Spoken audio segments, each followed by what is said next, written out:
Probando, probando, uno, dos, tres, parece que ya está grabando. Ahí se debe estar viendo mi pantalla compartida. Les muestro si se ve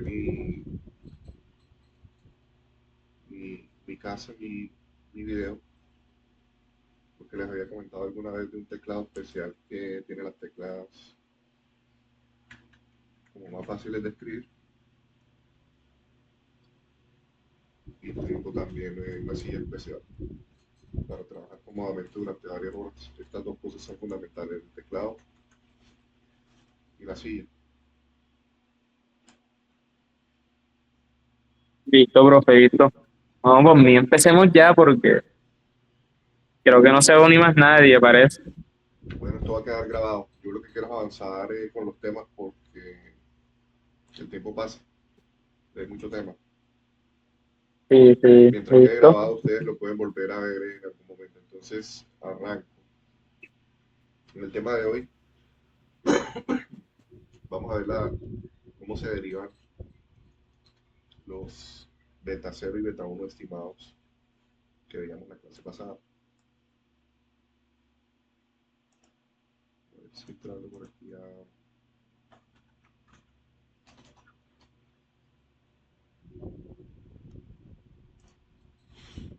un tablero virtual, les explico.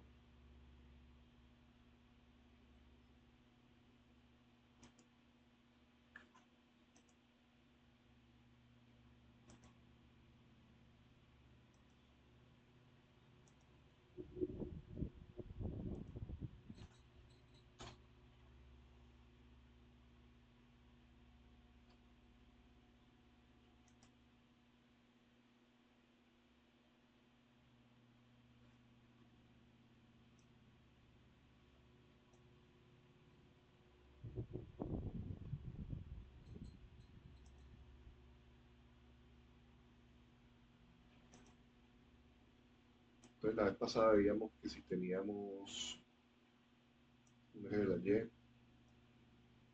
y un eje de las X con una nube de puntos,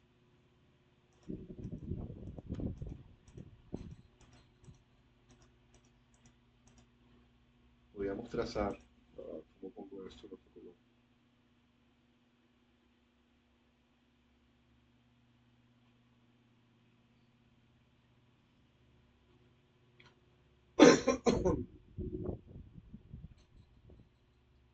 podemos trazar una línea de mejor ajuste. Ojalá en otro color.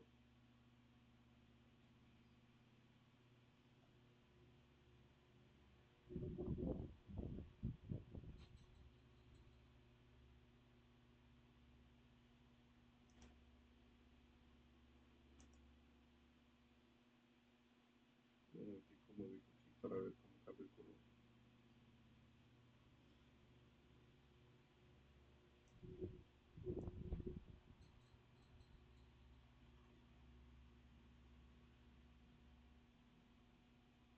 Y esa línea de mejor ajuste va a tener un beta cero y un beta uno. En este caso,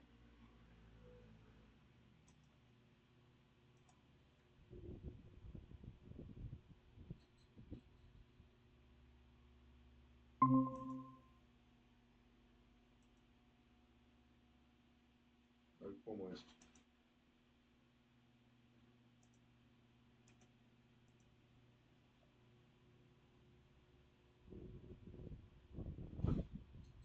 Si, bienvenidos los que van llegando. Ya estoy grabando la clase. Eso que veíamos en la clase pasada es, digamos, la línea de mejor ajuste y tiene un beta cero y un beta uno que no conocemos. Y dijimos cómo lo podíamos hallar a través de R si insertábamos tanto en el R base como en la versión avanzada de ggplot2 unas líneas de tendencia o líneas de ajuste, que ellas se encargaban de decirnos cuál era ese beta cero y ese beta 2.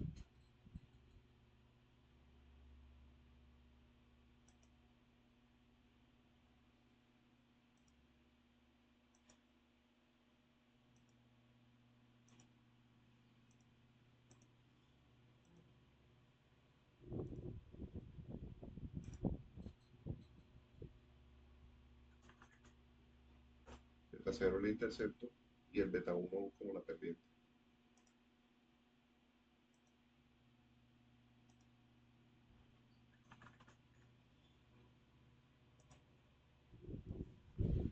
Entonces la clase de hoy es para mirar cómo podemos derivar matemáticamente esos valores de beta 0 y de beta 1 que me minimizan la suma de los residuos, donde los residuos eran esas distancias verticales de cada punto hacia la línea de regresión, cada una de las posibles líneas de regresión.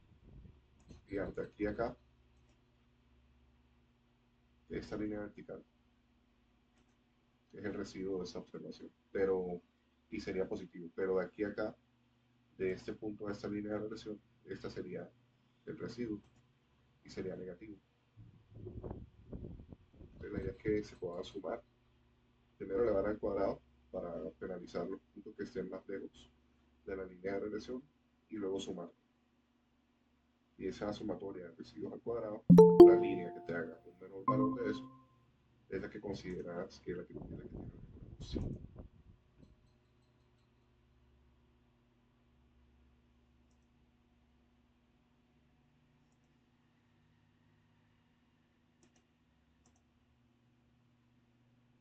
Entonces esa es la idea. ¿Y cómo se halla matemáticamente eso? Hay que partir de definir qué es un residuo, definir qué es un residuo al cuadrado, una sumatoria de residuos al cuadrado, e ir haciéndolo paso a paso.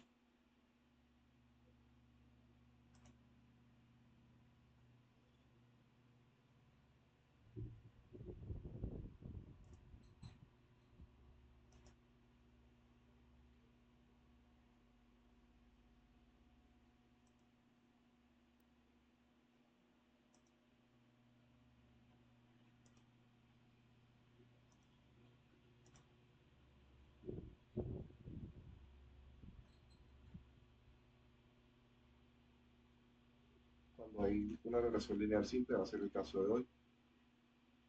Recuerden la ecuación de una línea de regresión. En nuestro caso es y igual a beta 0 más beta 1 por x más y.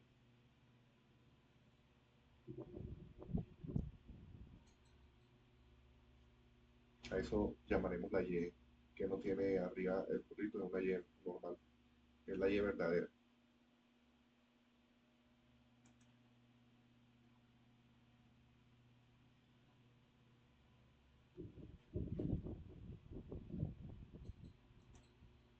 Tenemos entonces dos parámetros, cuando no tiene gorrito se llama el beta 0 y el beta 1, que son los parámetros. Y cuando sí tienen gorrito se llaman los estimadores. La versión de la población o parámetros sin gorrito, la versión de la muestra o estimadores con gorrito. Son valores de predicción basados en una muestra o una realización. Como si prendiéramos el generador de números aleatorios, prendiéramos el proceso generador de datos una vez, nos salen unos valores de beta 0 y de beta 1, y eso los llamamos los mostrales o los estimados.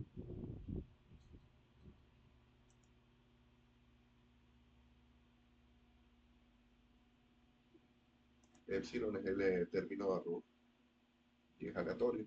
En clase lo simulábamos con una normal, con media cero y distintas desviaciones estándar.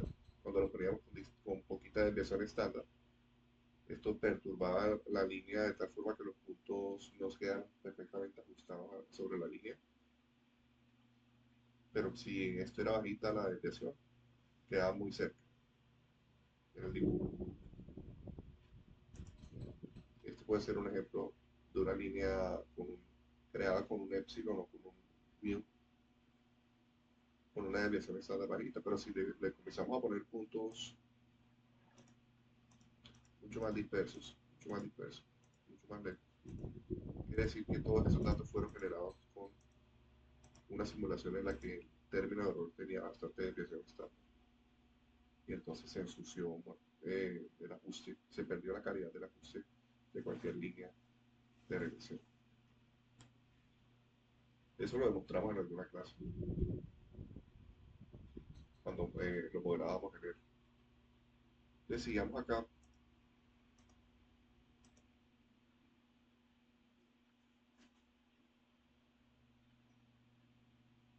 Vamos a armar esa resta que se llama residuo, va a ser entre un valor y y su valor estimado equivalente.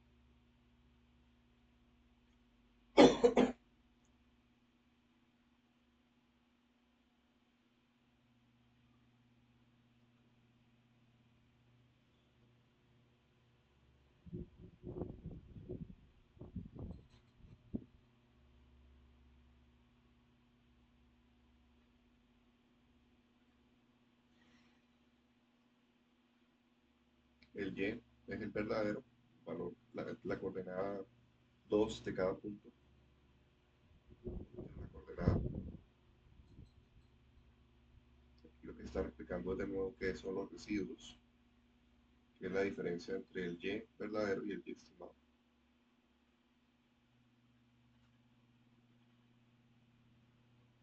Y ya cuando los quieras sumar todos, haces una sumatoria desde i igual a 1 hasta n, de y sub i menos y sub i estimado al cuadrado.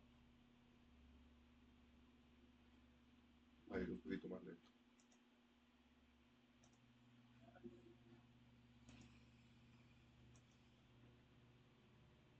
Aquí entonces, ¿qué tenemos? Es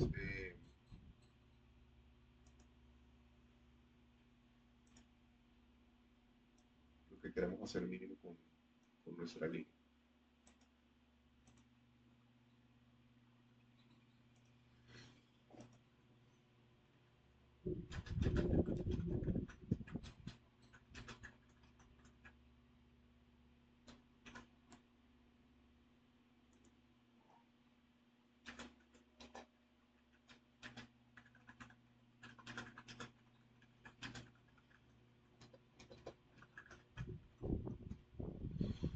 Entonces, si recuerdan de sus clases de cálculo, si tú tienes una función que quieres minimizar,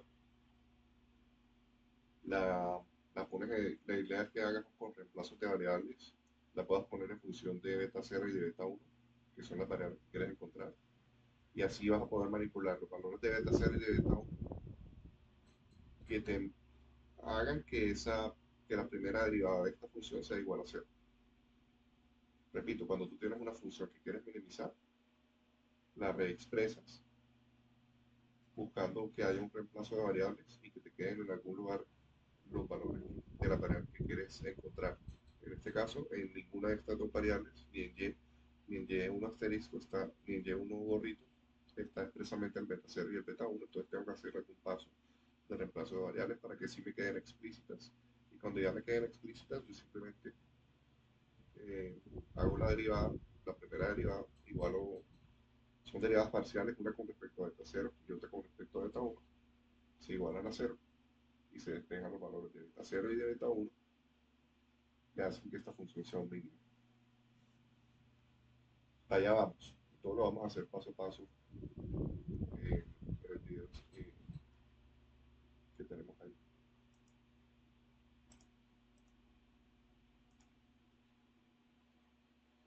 Entonces, miren como un primer paso puede ser ya introducir, en vez de y1 estimado, la sumatoria de igual a 1 hasta n de beta sub 0 más beta sub 1 por x, porque acabamos de decir que esa es la función de la línea de regresión estimada.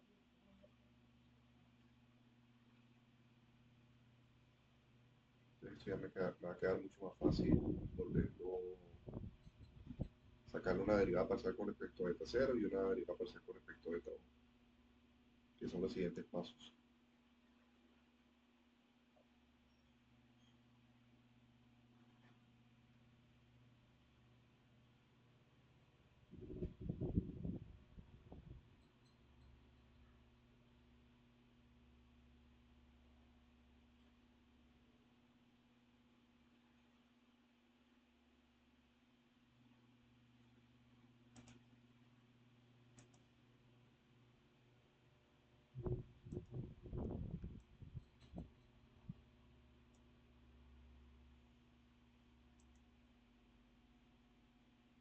¿Cómo se hallan los óptimos? Se toma primero las derivadas parciales con respecto a beta 0 y beta 1, se fijan que esas derivadas parciales sean iguales a 0 y se despeja para hallar los valores óptimos de beta sub 0 gorrito y de beta sub 1 gorrito.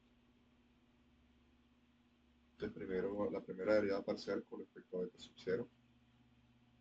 Se escribe este operador de derivada parcial con respecto a beta sub 0 de esta función, que es la que quieres minimizar, y te queda que eso es igual a la sumatoria de las derivadas parciales con respecto a beta sub 0 de todas estas expresiones sumadas, desde igual a 1 hasta n. El 2 por la tela de la derivada de un exponente y por regla de la cadena, recuérdense su uso de derivada, el 2 baja acá, multiplica toda la expresión f sin cambiar, y por regla de la cadena se multiplica por la derivada interna de todo esto con respecto a beta 0. Como pueden ver es menos 1.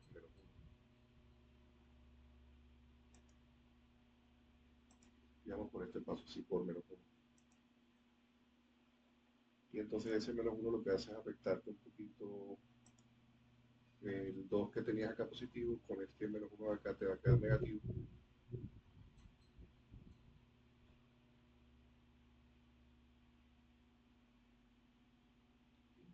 Hasta ahí.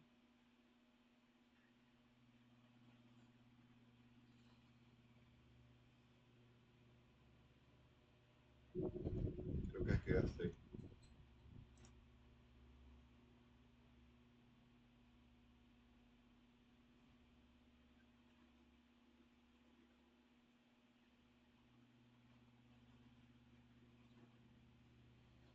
Cuando se hace la otra parte, maximizando con respecto al beta 1, derivando parcialmente con respecto al beta 1 estimado, te va a quedar la misma parte de acá.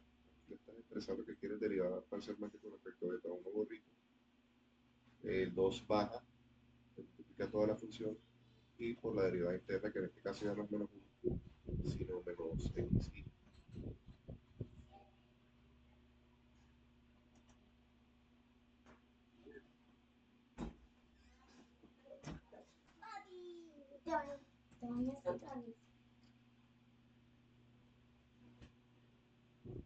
Y lo que tenemos es, Ani,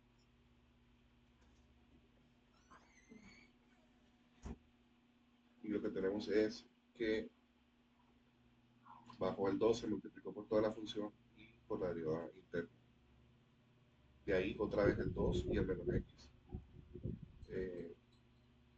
se multiplican entre sí y te queda x por y menos o.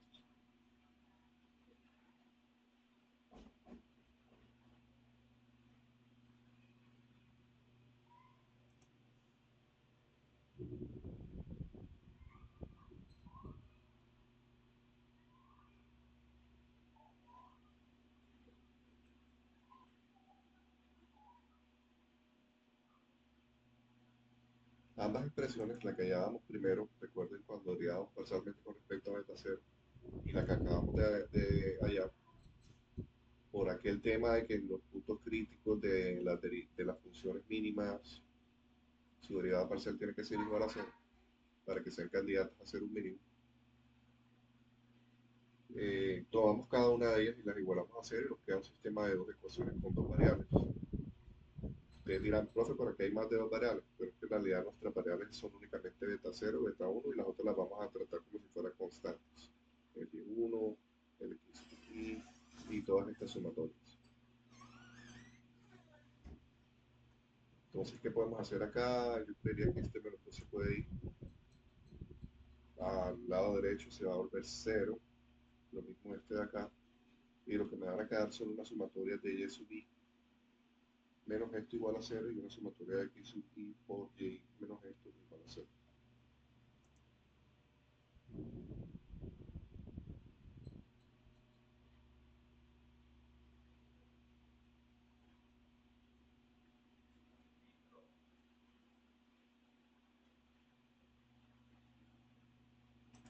Entonces, despejar a beta 0 de acá. Te va a quedar que beta 0, que tenía aquí un menos, lo pasa de este lado positivo, va a ser igual a la sumatoria de los y sub i menos beta 1 por x sub i. y este no, este ya se fue. Ese es el paso que van a hacer ahora en el día. Cuando ya tengas eso, el siguiente paso es reemplazar, hacer una solución por reemplazo de variables y meterlo en la segunda. Efectivamente el 2 se va a ir a cancelar.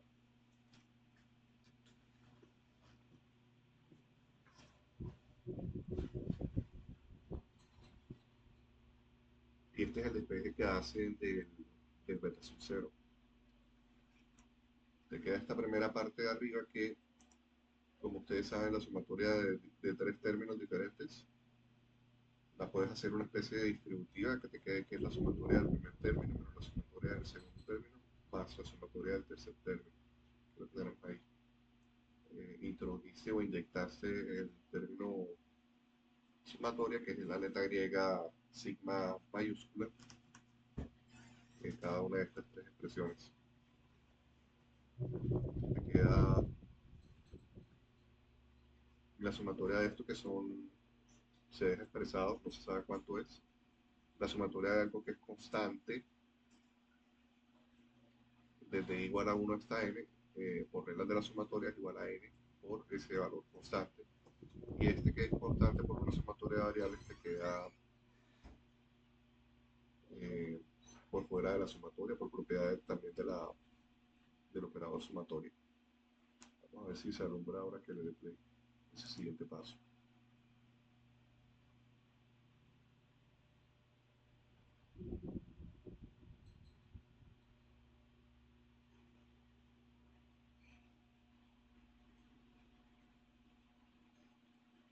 Y de ahí, bueno, explicamos cómo se llega de sumatoria a n por beta sub 0. Y de ahí se deja n beta sub 0 igual a la sumatoria de lo que se va a ver acá. Que si queremos por seguir despejando, pues dividimos ambos miembros de la ecuación por n.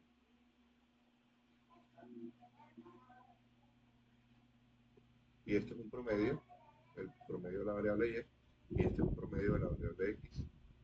Entonces se reemplaza de ser sumatoria sobre n a ser y barra, y de ser sumatoria de x y sobre n se reemplaza a ser x barra.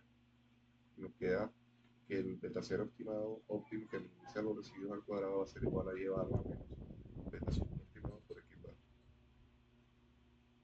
Eso lo vamos a dejar ahí y nos vamos a concentrar en el beta 1, que es súper interesante.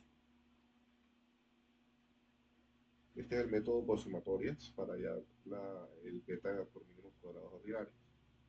Ya este método no se utiliza ni siquiera matemáticamente porque es más fácil hacer este mismo método con, con matrices.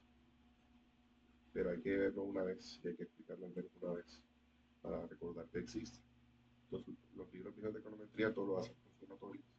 Los libros más recientes todo lo hacen con álgebra lineal y con matrices. ¿Sí? Van a notar que yo le voy a dar más énfasis a la notación de matrices. Esta notación de sumatoria la paso como que muy rápido sin detenerme mucho. Cuando despejamos el beta 1, eh, nos queda así y podemos, en vez de poner beta 0 gorrito óptimo, ponemos su valor que ya sabemos que es y barra menos beta 1 gorrito por x barra y nos queda así. Eso se puede seguir despejando.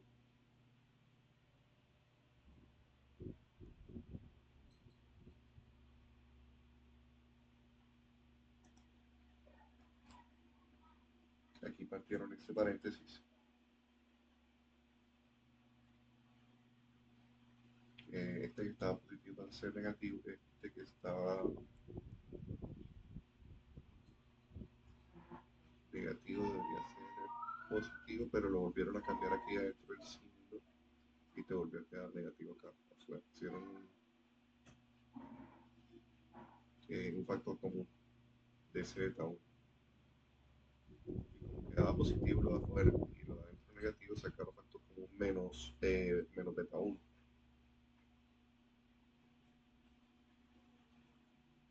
Total que con esta expresión van a poder derivar el siguiente paso del despeje del beta 1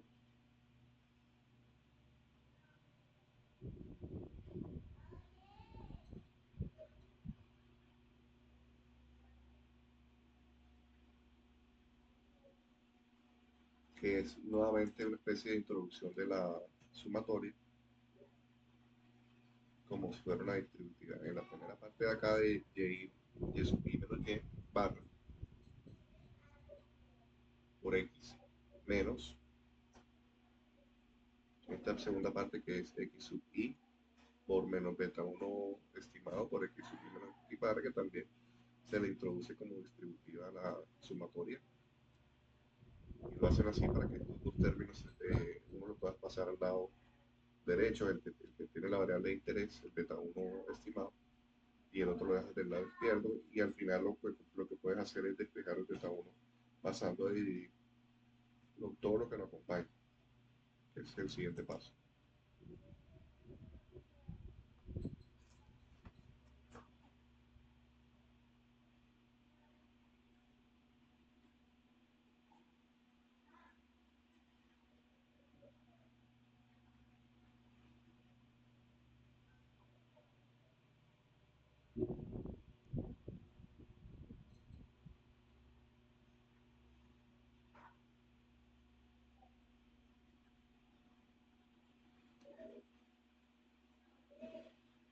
Y en esa última expresión lo que hacen es reescribirla en términos que quede como una especie de covarianza sobre varianzas.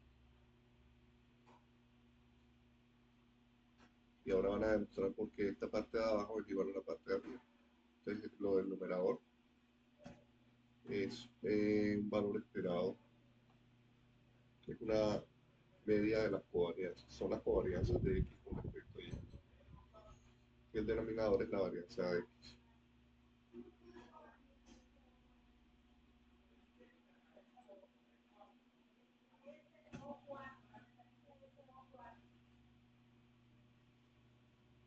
Uno puede tener eso como la suma de los cuadrados, ya no del residuo, sino de x. Que para allá vamos, ahora que miremos esto en el software. Vamos a ver cómo se ve cada cosa.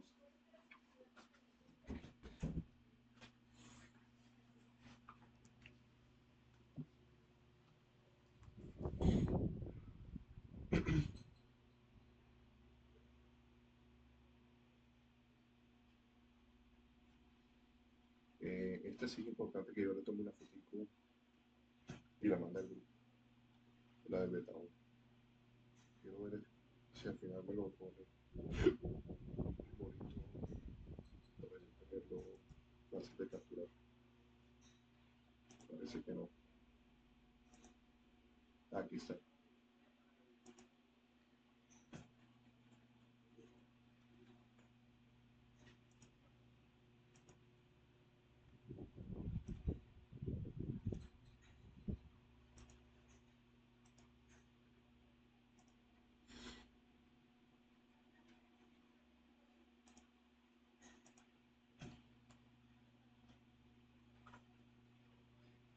Estos son los argumentos maximizadores de la variable beta 0 y beta 1, que hacen que esa función que se llama mínimos cuadrados ordinarios, perdón, mini suma de los residuos al cuadrado, sea la mínima. En otras palabras, es como si jugáramos a crear múltiples infinitas, o un número muy grande de líneas de regresión con diferentes pendientes y diferentes beta 0 interceptos, y comparáramos para todas cuál es su valor de RSS o Residual Sum of Squares, suma de residuos al cuadrado. Y la que menos nos da ese criterio, ese valor, es la que elegimos porque es la que hace mínimo los residuos, que es la que está más cerca de todos los puntos. Estar cerca equivale a tener un residuo muy bajo, como lo vimos en la explicación gráfica.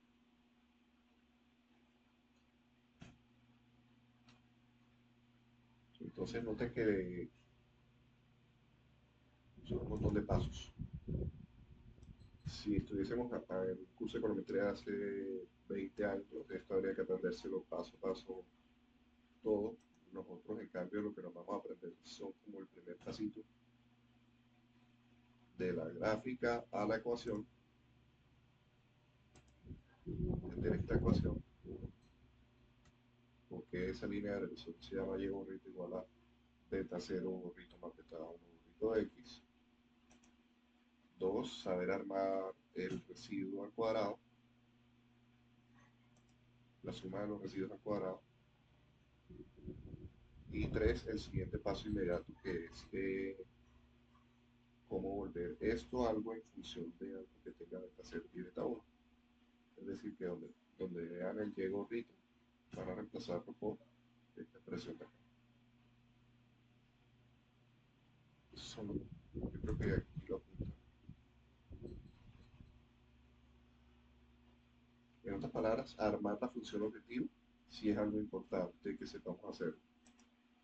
Pasar de la gráfica que no tiene nada a esta expresión de acá que se llama la función objetivo. Eso en la próxima entrega del taller, la próxima actividad que tomemos nota, y para como punto del examen final, como una de esas dos, total que hay que volver a preguntar cómo se pasa de la gráfica a esta expresión de acá que es la función objetivo a minimizar.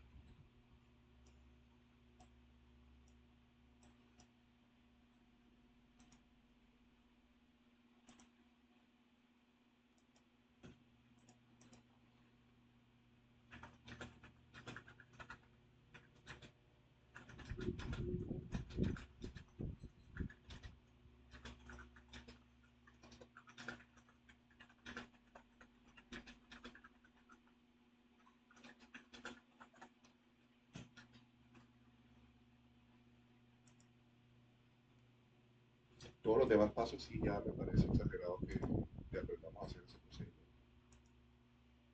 Eh, Estando sobre todo el video, ¿verdad? Ustedes de hecho tienen acceso a este video y lo importante es saber dónde está el recurso, que existe, que lo vimos, que lo aplicamos. Creo que es bien pegado.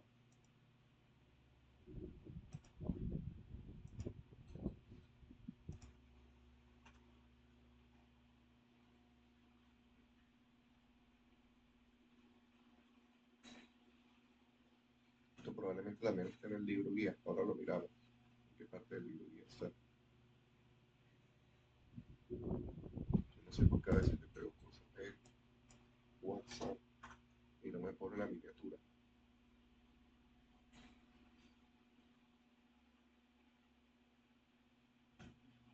Bueno, ahí está el video.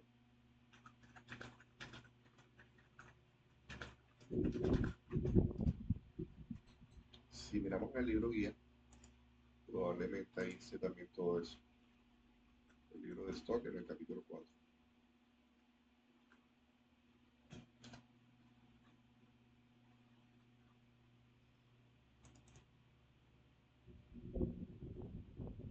Es el apéndice 4.2, obtención de los estimadores de mínimos cuadrados ordinarios. Hacen las derivadas parciales. Hacen todos los pasos del video.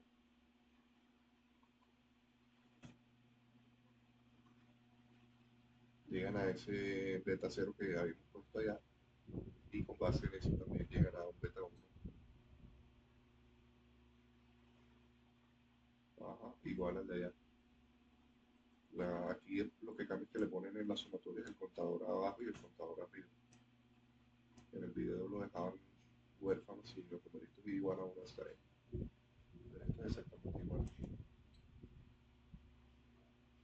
Está mejor en el video. Aquí se vuelan los pasos. En el apéndice 4.2 de cómo se obtienen los estimados. Pero voy a poner el pantallazo para que sepan que esto está en el libro bien.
que dice OLS en inglés y MCO en español es lo mismo.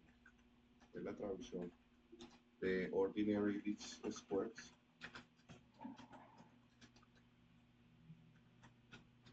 al español, que sería mínimos cuadrados ordinarios.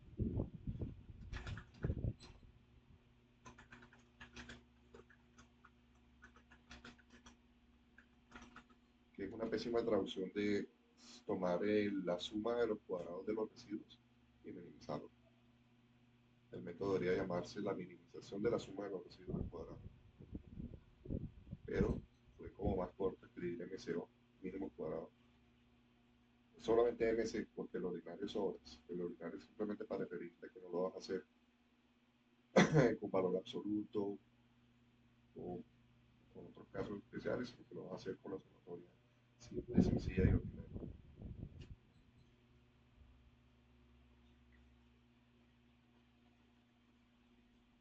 Entonces, ahora sí, lo que nos interesa, bueno, en clase y en sus clases, tienen que repasar ese primer paso de cómo se llega de la gráfica a la función objetiva minimizar. Y ya saben, los valores finales a los que uno llega son estas dos ecuaciones. O sea que si te dieran todos estos valores de Y barra, de X barra, de covarianzas y de varianzas, tú ya tendrías forma de hallar el beta 0 y el beta 1 óptimo. Entonces vamos a hacer un ejercicio de eso en RStudio. Podemos volver a retomar uno de los que habíamos hecho en clase. Este me gustaría que lo volviéramos a retomar.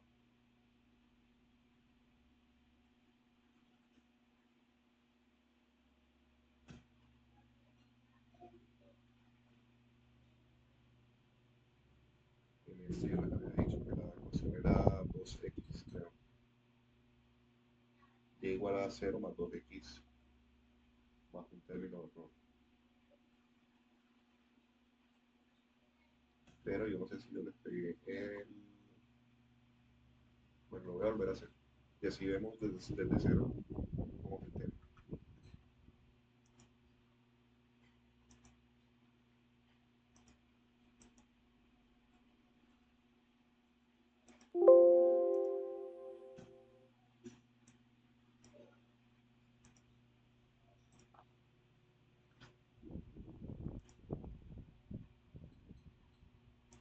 Partimos de un RStudio, yo uso el RStudio con fondo amarillo, porque he determinado que es el que menos me cansa la vista, trabajando muchas horas de corrido. Pero para clase yo creo que sí se debería entretener. Vamos a cambiar.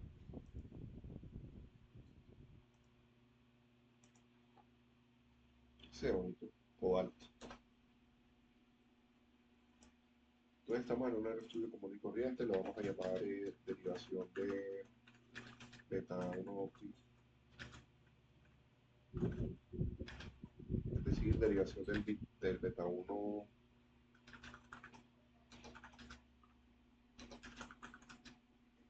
que hace mínima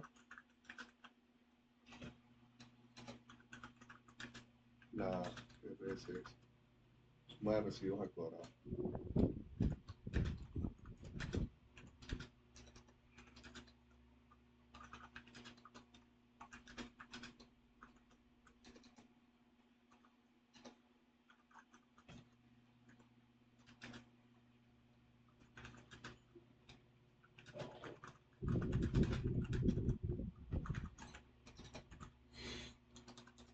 En otras palabras, la intuición de este procedimiento en este script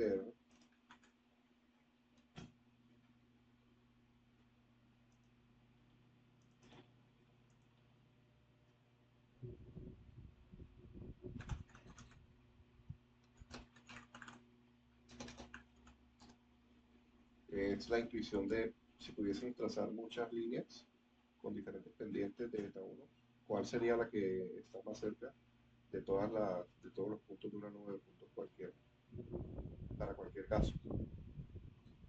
lo que vamos a encontrar es que eh, con esa fórmula matemática del beta 1 siempre vamos a poder hallar la pendiente y por lo tanto el dibujo, porque ya teniendo la pendiente los trazas el dibujo de una línea que pasa lo más cerca posible por todo el punto, porque muy cerca porque van a tener un residuo muy bajito en promedio. Ni siquiera es en promedio, es que al sumar todos esos residuos, primero al elevarlos al cuadrado, penalizando los que quedan lejos y luego sumándolos, esa sumatoria es la más bajita posible. No está haciendo ese paso final de luego dividir entre el número de observaciones, que es lo que hace todo promedio.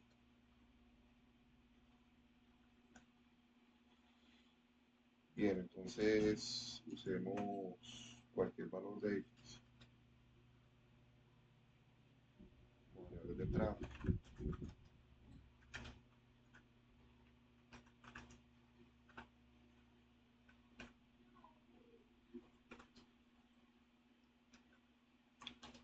Vemos que el número de observaciones también sea bajito,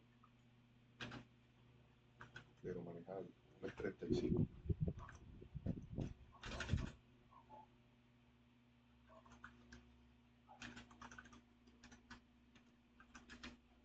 Me dice cuando salga una 25 pasarnos a la parte de softwares, porque aunque esto lo estamos haciendo en software, es para practicar una ecuación matemática y ver cómo se entiende y cómo se interpreta.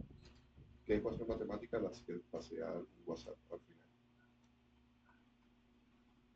Está acá y está acá. Vamos a ver cómo se come esto en el... Pero luego hay que seguir viendo nuestras sesiones tradicionales de R de final de clase. Hoy toca R porque la vez pasada hicimos Python.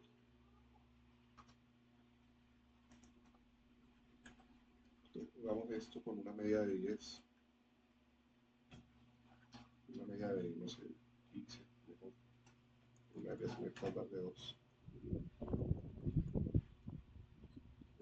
Por lo tanto, hay que estar pensando en semillas allá en el preámbulo.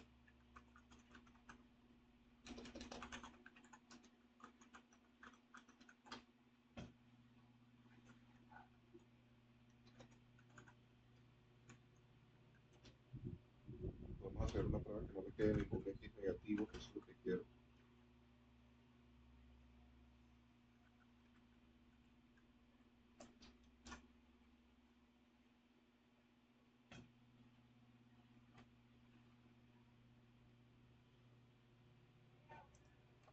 ¿Será que con una desviación estándar de 13 me comienzan a aproximar los X a 0? Vamos a ver.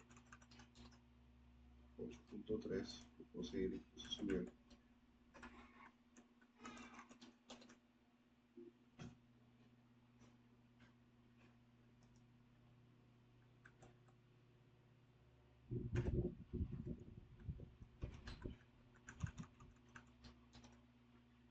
Y no va a haber riesgo de que ese X quede negativo.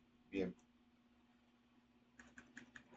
Y lo interesante va a ser ya en el algoritmo cómo construyo yo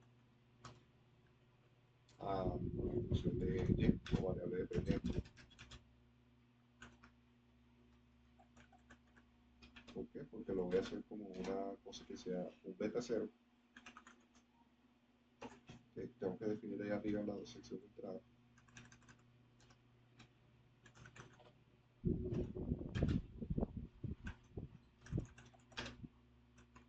Ponerle igual a 0 para que parta del origen. Más un beta 1 que me multiplique a x más un término de error que en las notas de clase lo llaman epsilon. En el video lo llaman epsilon, en las notas de clase lo llaman mir. Entonces vamos a seguir llamando mir.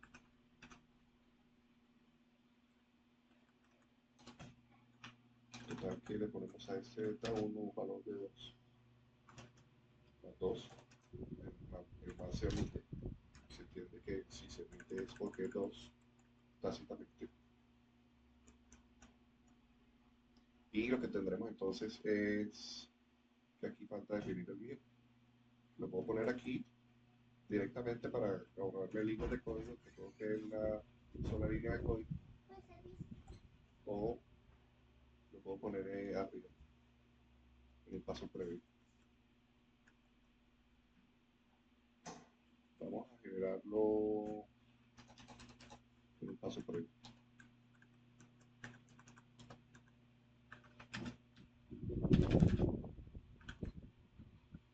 Generémoslo como una normal que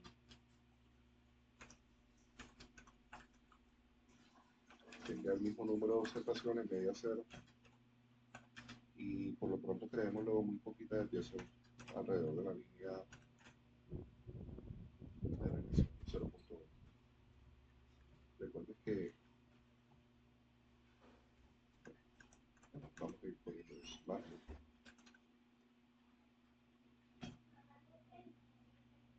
Aquí ya se puede ir haciendo un plot de X, Y.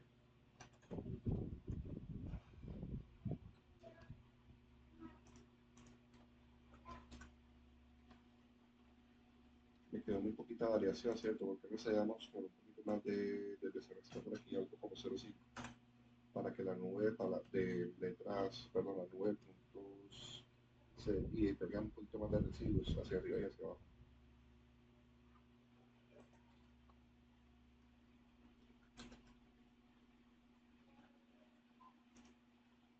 Sí, hay que ponerle como un 2 para que esta cosa se vea realmente sí, ahí está.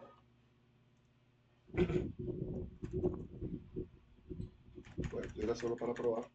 Vamos a seguirlo haciendo ahora. Es, si yo tuviera ya mi base de datos, yo lo que observo es el X y el Y. Lo demás es como si se lo ejecutara a otra persona y le dijera solamente, mira, tu variable X va a ser tal cosa, tu variable Y va a ser tal cosa, su diagrama de dispersión es así. Intenta ya un valor de eta 1 que haga mínimo la suma de los residuos cuadrados, o sea que pase lo más cerquita posible de todo esto. Y no lo puedes hacer con el truco de, de hacerlo gráficamente primero para, para mirar cuál es la ecuación de esa pendiente, ¿no? Tienes que hacerlo con las ecuaciones. Entonces,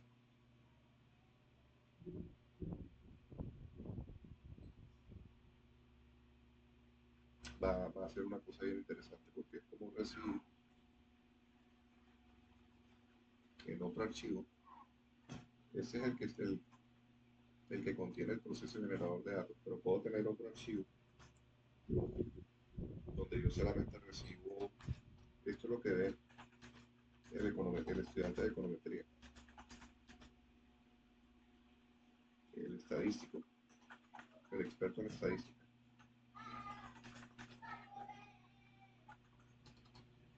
Lo que ve es que hay un X y hay un Y.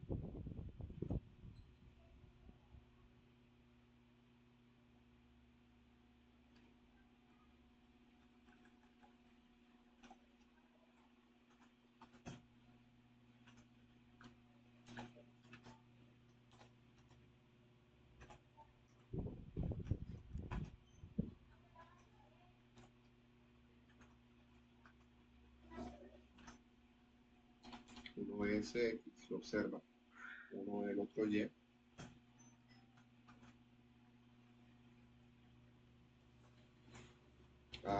tengo que reportarlo como que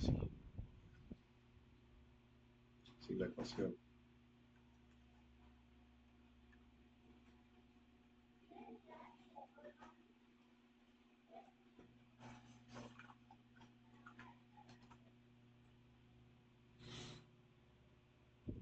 Eso.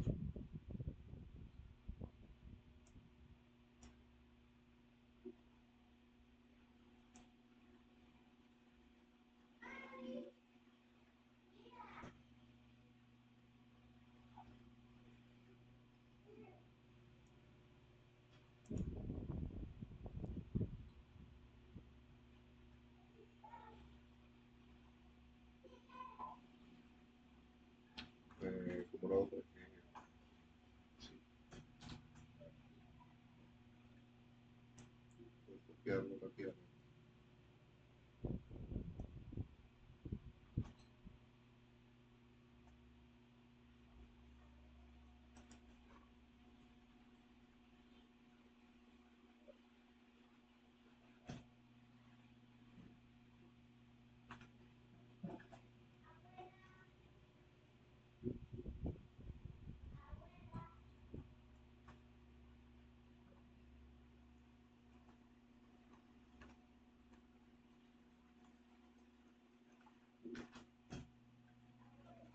Sí, esto es lo que vamos a ver, solo los valores ya realizados de la variable.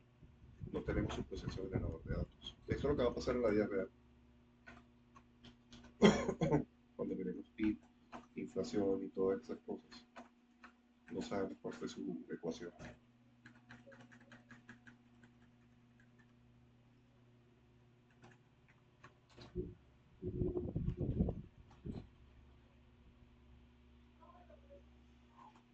Y lo puse con el mínimo de valores para poder hacer esta práctica manualmente. Recuerden que el mínimo que se busca en una regresión es que haya unos 35 datos. Por eso me están viendo aquí manipular o digitar manualmente 35 veces arreglar unas comas a eso.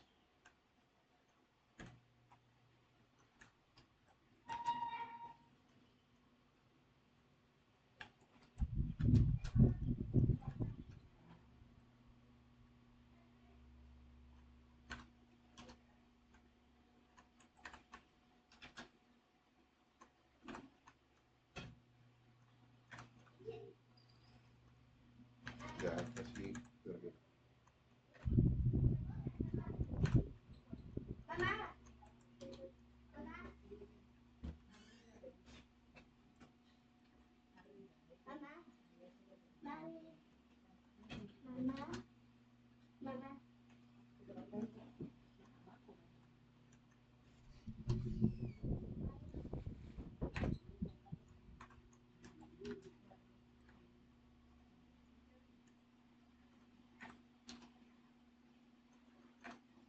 Esto es lo que recibe el estudiante de estadística.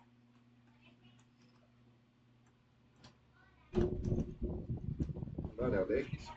Y no sé de dónde sale porque no veo su ecuación. No sé que viene de esta familia de distribución de probabilidad. Y nada. En Y también vamos a observar unos valores por ahí que salen de la nada. Aparecen.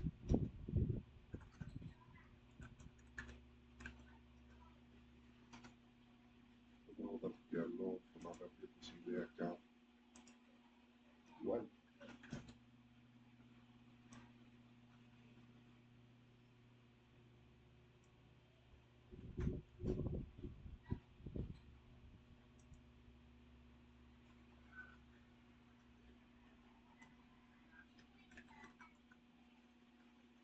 Hay que hacer el tráfico de las comas para que lo entienda como esto.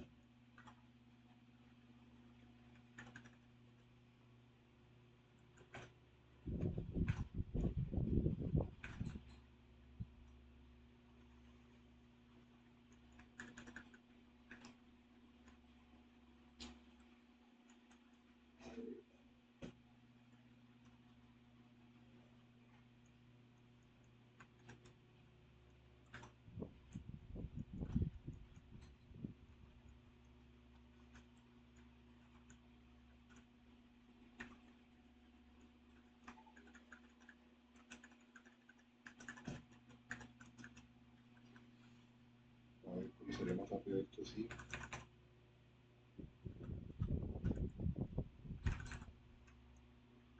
Claro, mucho más rápido.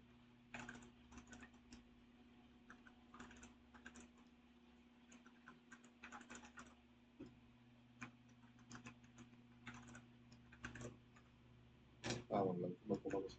Listo, así esto quedó bien.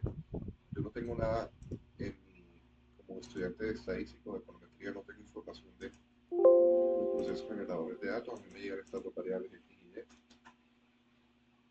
Y ahí están. Si yo las puedo graficar,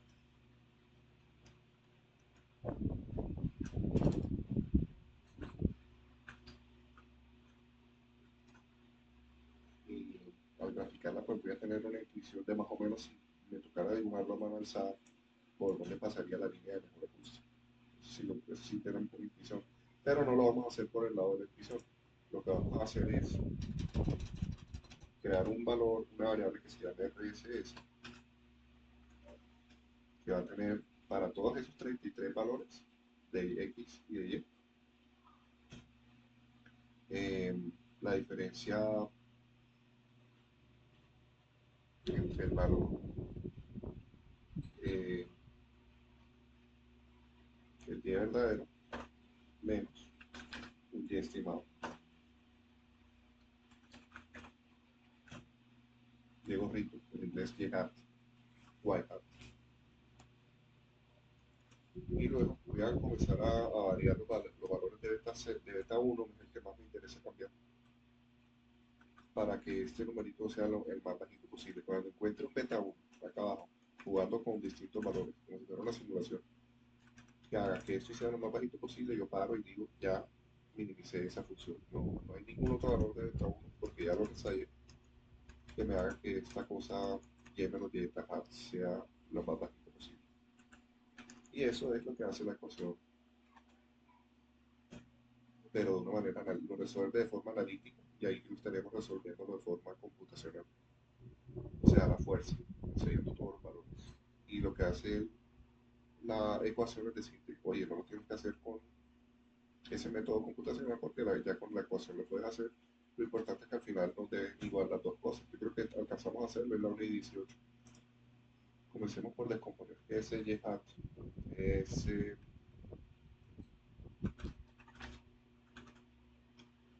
Y verdadero, menos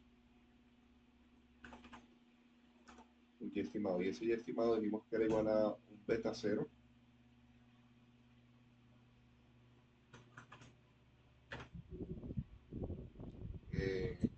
más un beta 1. Estos son hat, en el sentido que yo no conozco el proceso generador de datos original y lo que estoy jugando es a unos valores estimados de esos parámetros por X, por X. Y vamos a darle a este que es el estudiante de econometría, que solamente observa X y solamente observa Y. Vamos a darle un poquito más de información. Vamos a soplarle que beta 0 hat es igual a 0.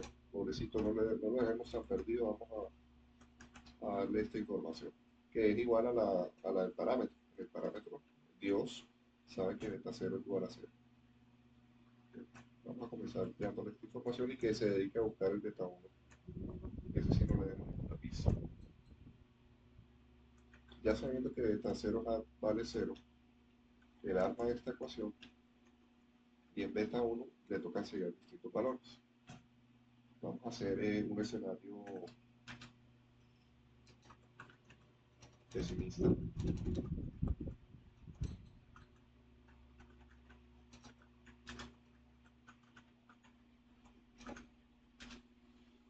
en el que beta 1 sea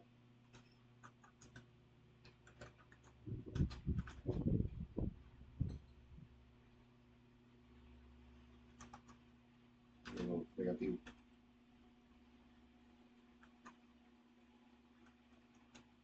Y luego repetimos todo con un escenario intermedio, moderado, donde es cercano a 0,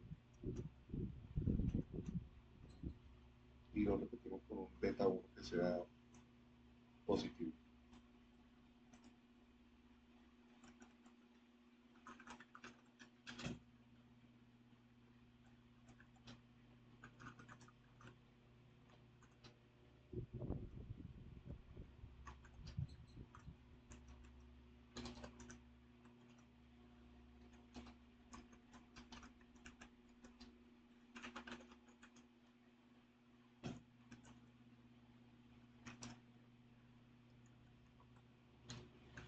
Entonces comencemos con el pesimista. El pesimista,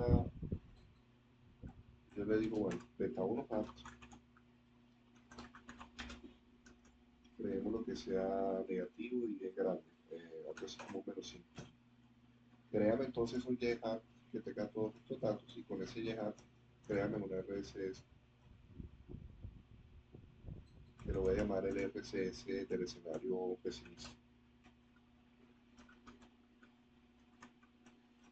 En el moderado hacemos lo mismo, pero con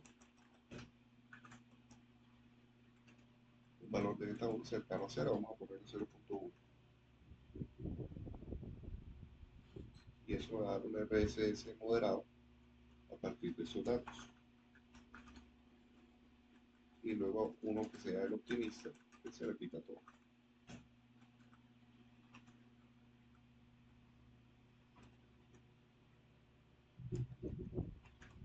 Se llama 5, que sería RSS optimista.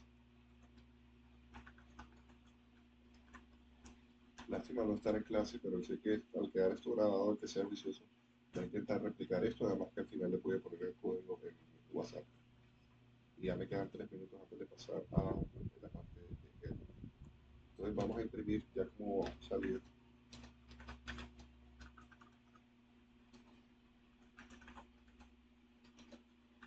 tres cosas. El RSS pesimista, coma, el RSS moderado, coma, y el RSS optimista.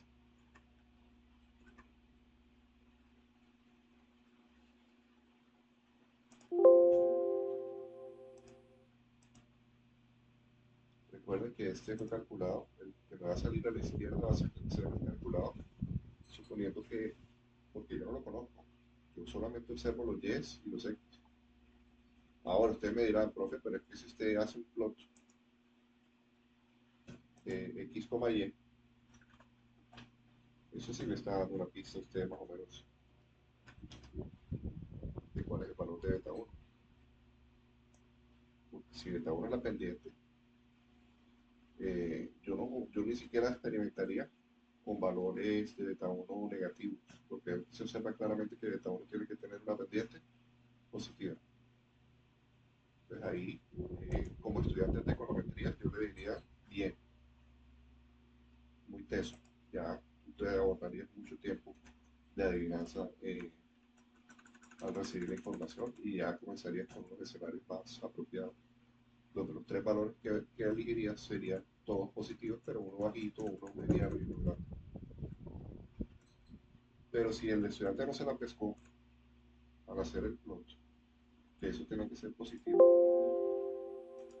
vamos a jugar con estas tres opciones. Uno negativo igual a menos 5, uno cercano a 0 de 0.1 y uno alto, positivo de más 5.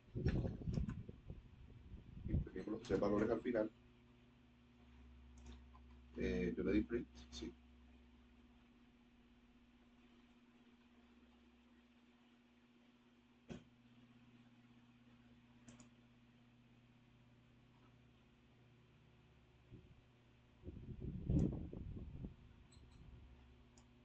Y ¿qué pasó con Jhat?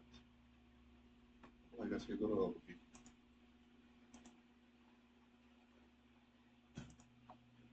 Tengo que pasar aparte. Tengo una semilla que siquiera no la utilicé. Tengo un X, tengo un Y, tengo un beta 1 de ensayo. Y esta es la parte que no sé cómo me queda ahora, que es Jhat. Me tiene que quedar un vector de 35. Como estamos en programación y no en Excel, yo ni siquiera voy a mirar la serie. Yo lo que voy a hacer es con comandos para averiguar la dimensión de ese Jhat. Está bien, es de 35 por 1. Y la del Y normal es de 35 por 1. O sea que la diferencia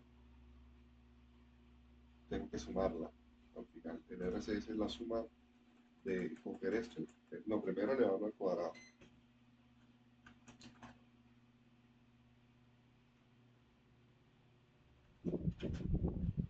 Elevo al cuadrado. Y todo esto lo sumo. Eh,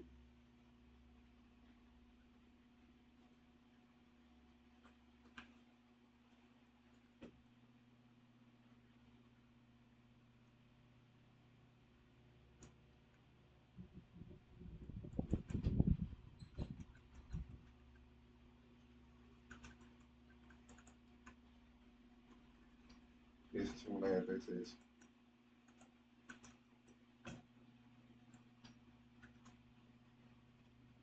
Vamos a ir haciendo la primera para ver. Efectivamente ahí sí me da una suma, un valor. 191.303. Bueno, hagamos los tres y los imprimimos y vemos qué pasa.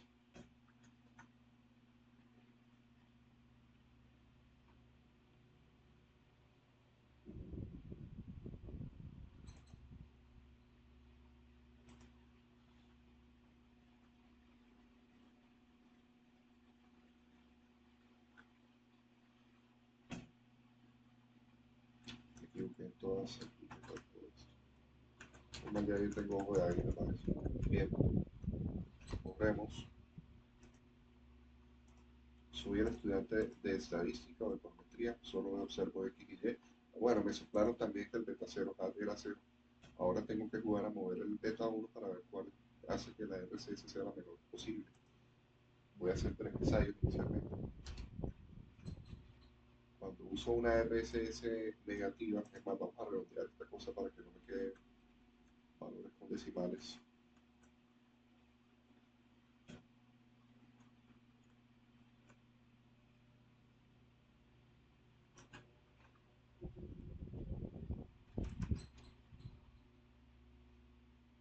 Hacemos, sí,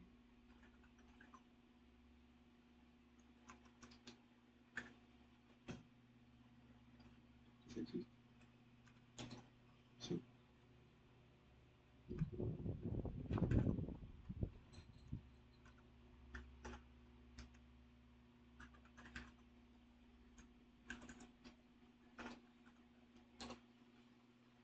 Yo tengo 3 posibles valores de RSS. Limpiamos para que solo salgan esos. Valor 1, que es el escenario pesimista cuando asumí que el beta 1 iba a ser negativo. El RSS, los mínimos cuadrados me dieron 19.000, perdón, me dieron 191.000. Cuando asumo que son cercanos a cero, me da unos mínimos cuadrados de 77, suma.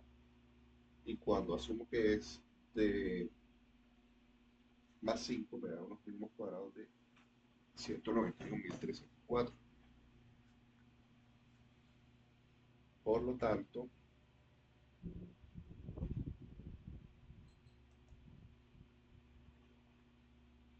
eh,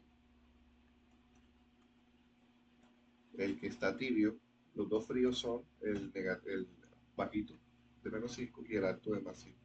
Y el que le puse más 0.1 es el que está más cerca y es hacia donde yo debería ir ensayando y ensayando y ensayando.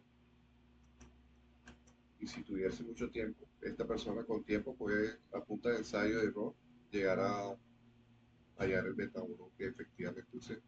¿Por qué? Porque es el que le haría el RCS más bajito que 77. Supongamos que él se queda una semana ahí todo el día probando distintos valores de beta 1 y en uno de esos ensayos dijo, vamos a probar qué pasa cuando beta 1 es igual a 2.1 y le sale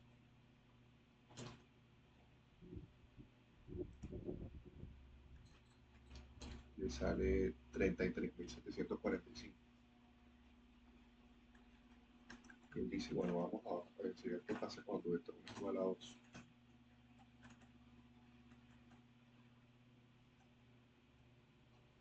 Y ahí le sale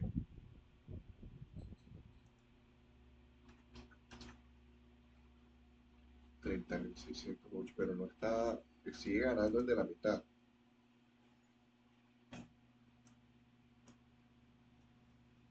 El RSS moderado está funcionando súper bien, no sé por qué. Debía ser el entre más cercano sea a 2, ese es el que me está minimizando los residuos al cuadrado. ¿Cómo fue que yo creé esto? A ver si lo puse bien.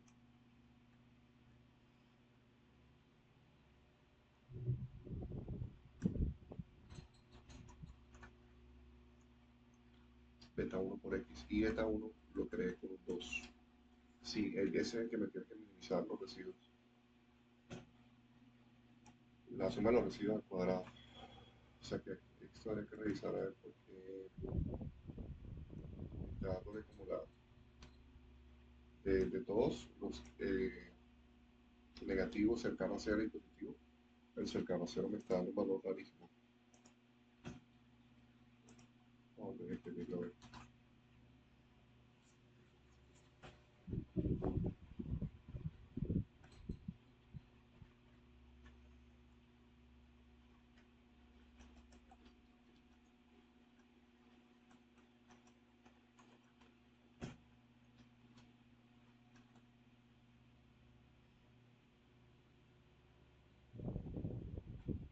De nada.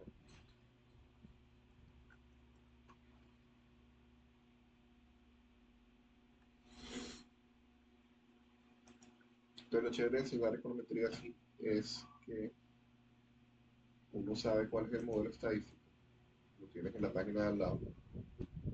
Es más, el profesor puede que no te lo diga, que lo tenga ahí y no te lo suelte, y que tú lo único que veas son los X y los Y ya realizados, que es en la vida real lo que vas a ver. Y con esos X y Y tienes que buscar el beta 1 que te minimice los RCS. Puede ser considerado un juego de ensayo de error, o si ya tienes la ecuación, la próxima clase lo hacemos con la ecuación. Buscas qué es X barra, qué es Y barra, y construyes de forma analítica el beta 1 que te minimiza los residuos al cuadrado. Lo podemos hacer en la próxima clase. Hay que escribir aquí con comando TR algo parecido a lo que teníamos en la ecuación que derivamos en el video.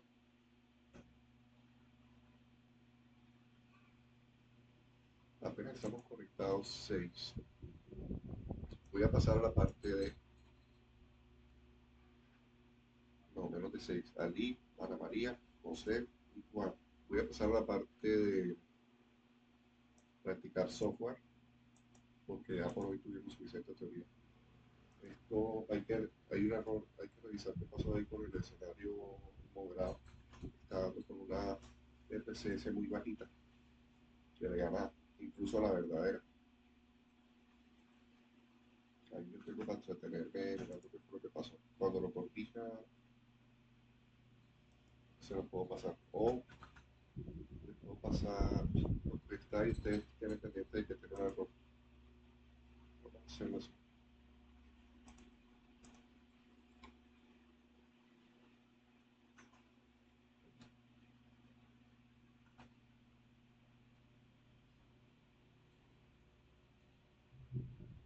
Esto y esto.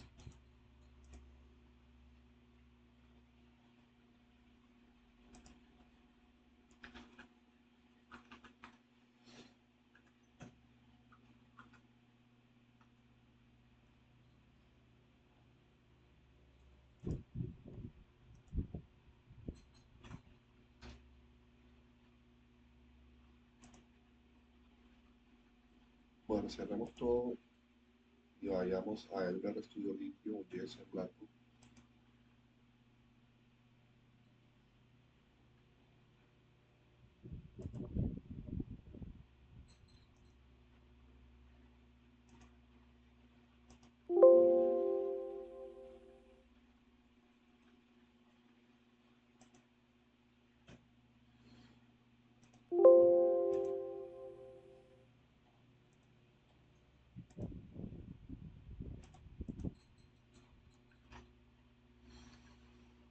Y vamos a comenzar a mirar ya si tuviésemos datos de la vida real en el estudio.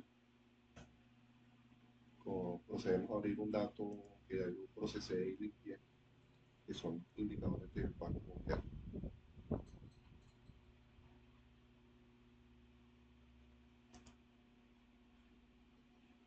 Entonces, ¿qué necesitamos? Necesitamos el archivo de esos datos. Necesitamos el estudio en lienzo en blanco, que ya lo tenemos. Necesitamos ese archivo R.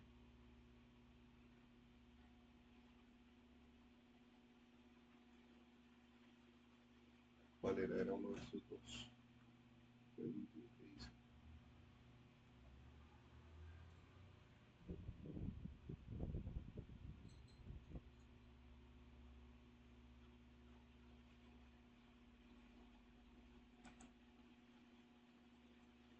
yo lo reconozco por la extensión. Es este.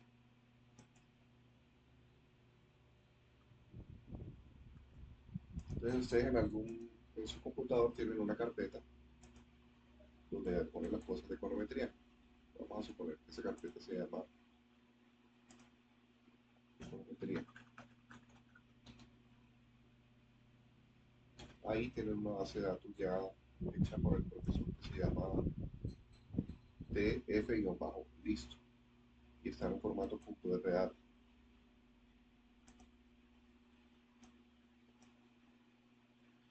Miren que la extensión es .rar. Una foto de eso.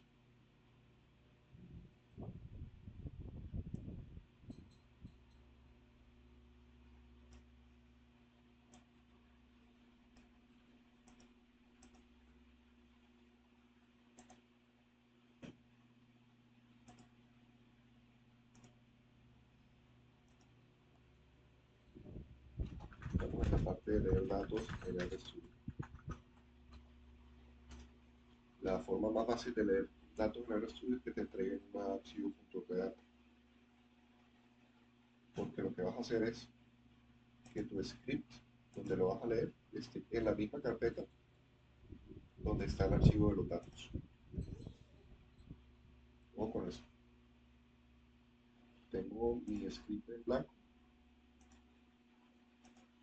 y voy a tratar de que esto que voy a grabar como archivo de secuencia de comandos, su script, cuando le den grabar aquí en File Save Como, que lo pongan en la misma carpeta donde tienen los datos. ¿Y dónde la tenía? En el escritorio, se llamaba econometría, y ahí es donde quiero grabarlo. Grabémoslo así como código. Cualquier nombre hubiese servido. Quiere decir que si yo aplico el comando load, el nombre del archivo df, ¿cómo era? Listo. En vez de cargar el archivo de listo.rda.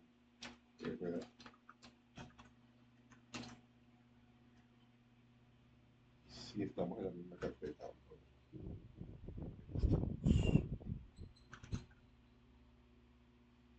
Eh,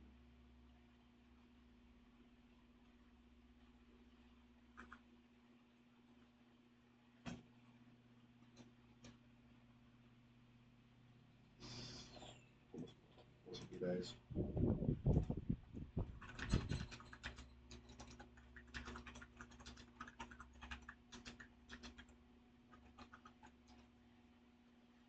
GetWD.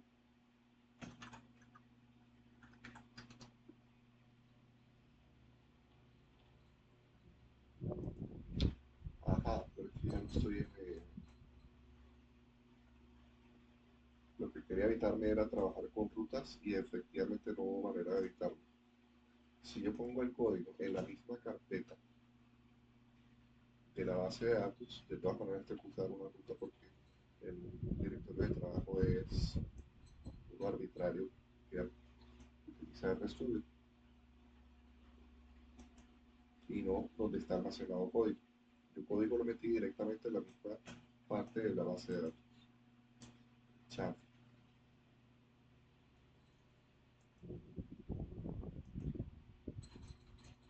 Bueno, voy a pasarme al directorio donde grabé todo, en el escritorio.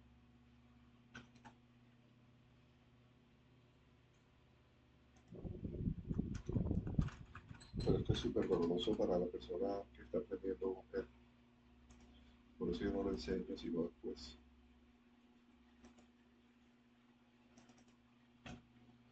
Que necesitamos llegar al escritorio.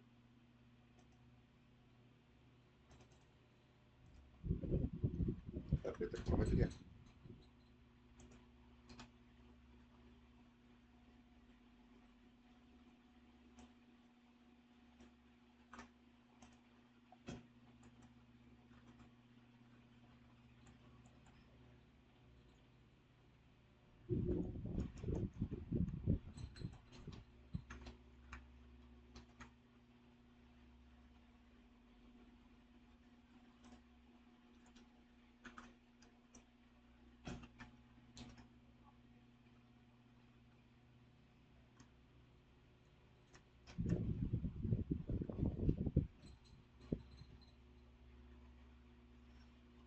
hacer eso, ahora sí que yo le pregunto cuál es mi directorio de trabajo actual, que él me pone bien escritorio de telemetría.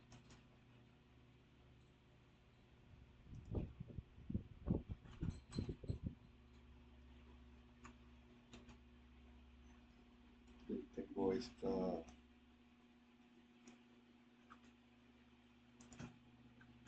base de datos.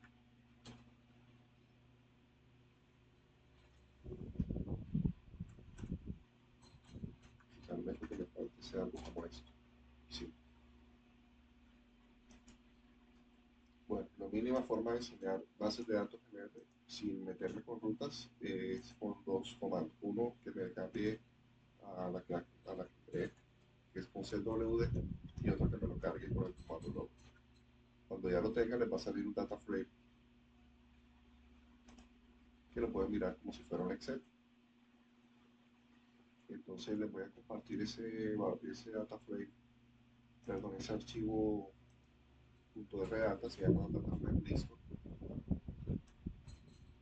que no está ni tan listo porque miren que hubo que hacer un paso previo de cambio de carpetas, pero es lo más cercano que puedo dejarles a dejarle todo mascadito en la boca para no preocuparnos por esas otras cosas de editorial que son enredadas, sino irnos al grano, todos en nuestro RStudio tener el mismo archivo y manipularlo. Por lo tanto, les voy a pasar en el WhatsApp este archivo para que haga como que lo mismo que yo estoy haciendo acá. Esto se está quedando grabado. Entonces, no me importa que ahora mismo estén almorzando y lo que sea, lo importante es que lo vean y lo repitan. Entonces, ya se lo mando al WhatsApp.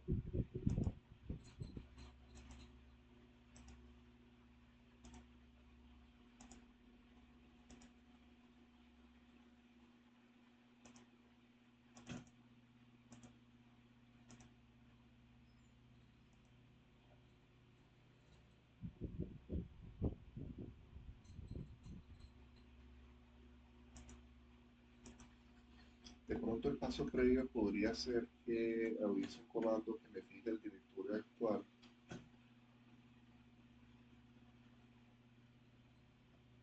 No, no es escapatoria.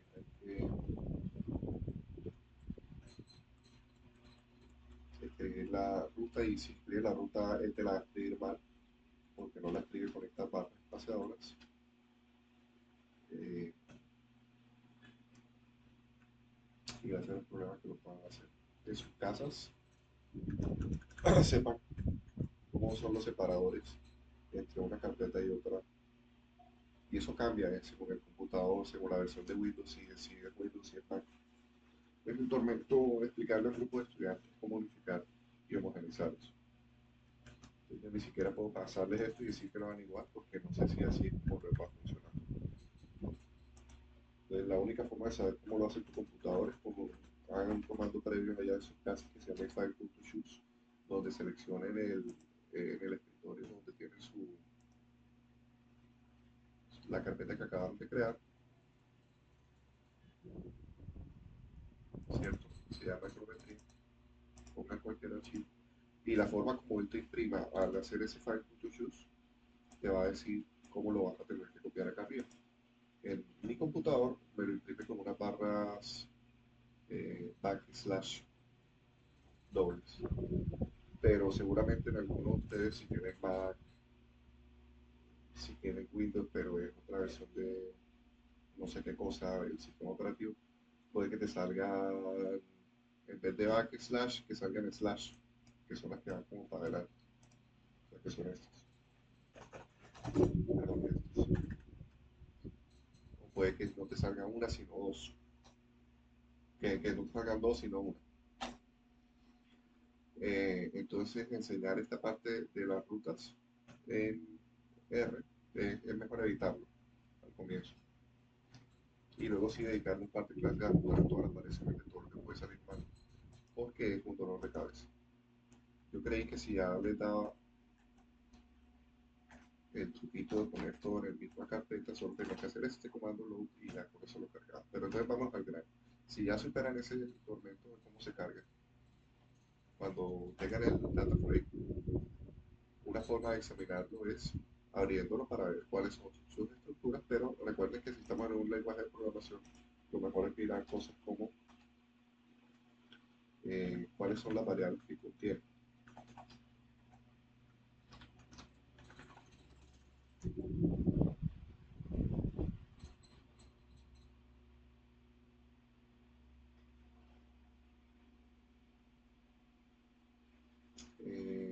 De hecho, cuando yo lo cargué, él me lo cargó con el data frame de, vamos a ver si funciona. Sí, señor. Es un comando nuevo que vamos a ver, ya son los 48, solo vamos a ver dos o tres comandos de inspección de las bases de datos. Uno es que con el comando names y el nombre del data frame, él te dice cuántas variables tienes en tu base de datos. Recuerden que las variables en las bases de datos son las que se observan como columnas. Toda base de datos que esté bien organizada tiene las variables organizadas como columnas y las observaciones como filas. Por lo tanto, names lo que te va a decir es, en columnas, si no pudiesen hacer este truquito de ver el Excel, para tú tener una idea de cuáles son esas columnas, mire, country name es country name, country code es la segunda, income es la tercera. Mentalmente tienes que ver estas 9 cosas de aquí e imaginarte el Excel. Porque estamos entrenándonos a lenguajes de programación donde no se ve el Excel, sino lo que tú ves son código, código, código, código. Tenemos que aprender a inspeccionar las bases de datos de esa manera. Names, súper importante. Cuando ya sabes cuáles son tus variables, tú puedes comenzar a preguntarte de qué tipo son.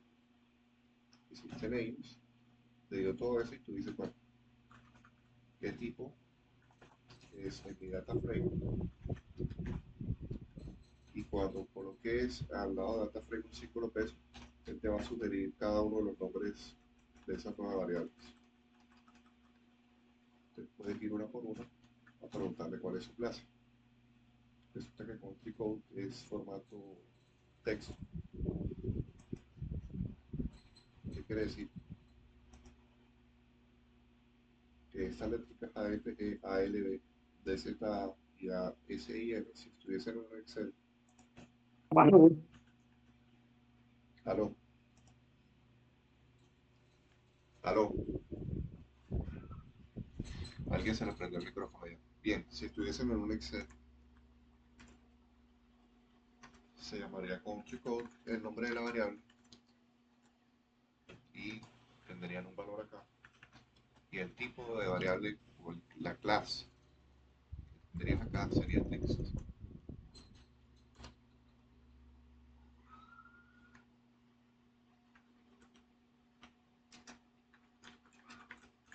Lo cual quiere decir que está bien asignada, ¿no? Porque son letras, son caracteres alfabéticos.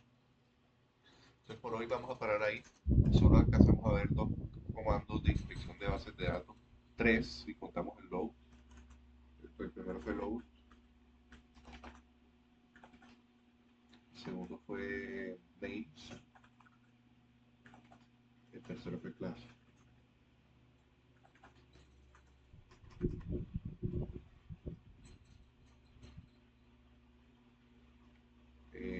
Pantallazo y para el grupo.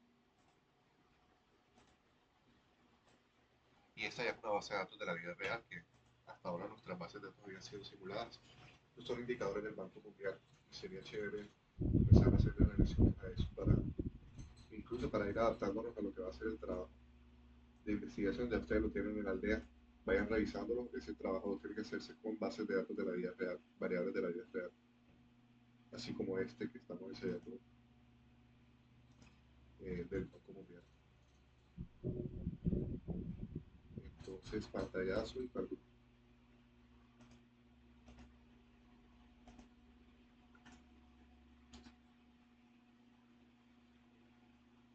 entonces voy a parar primero la grabación de acá